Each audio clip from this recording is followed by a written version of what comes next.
Hello, नमस्कार. कसे आहेत सर्व? मस्त आहेत ना? मस्तच राहा.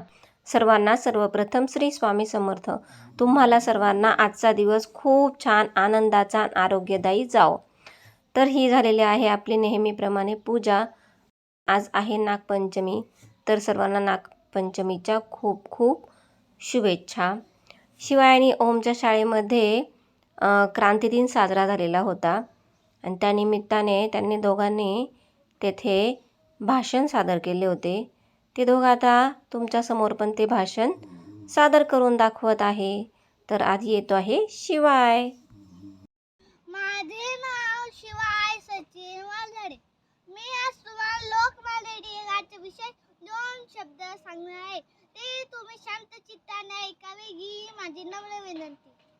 स्वराज्य स्वराज्य हा माझा हक्क आहे आणि तो मी मिळवणारच अशी गर्जना करणारे थोर स्वातंत्र्य सेनानी म्हणजे लोकमान्य टिळक. ज्याप्रमाणे चिखल्यामध्ये कमळ उमलते त्याचप्रमाणे लोकमान्य टिळकांचा जन्म 1856 रोजी रत्नागिरी जिल्ह्यात चिखली या गावी झाला. त्यांचे संपूर्ण नाव बाळ गंगाधर टिळक, आईचे नाव पार्वताबाई असे होते. ते लहानपणापासूनच हुशार होते. त्यांनी मग लॉर्ड गणेशोपासना सुरुवात केली.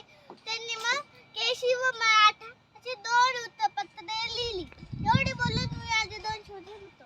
जय हिंद, जय महाराष्ट्र. थँक्यू.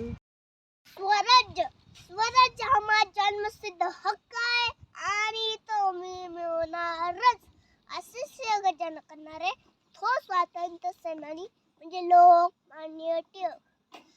ज्याप्रमाणे चिखलामध्ये कमळ उमलते त्याचप्रमाणे लोकमान्य टिळकांचा जन्म 1856 रोजी रत्नागिरी जिल्ह्यात चिखली या गावी झाला.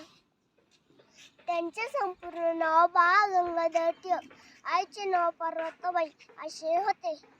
ते लहानपणापासूनच हुशार होते. तर त्यांनी लॉर्ड गणेशोपासनेला सुरुवात केली. तर त्यांनी केशरी व मराठा असे 2 पत्र काढले. एवढं बोलून मी माझे 2 शब्द संपतो. जय जय भारत. थँक्यू.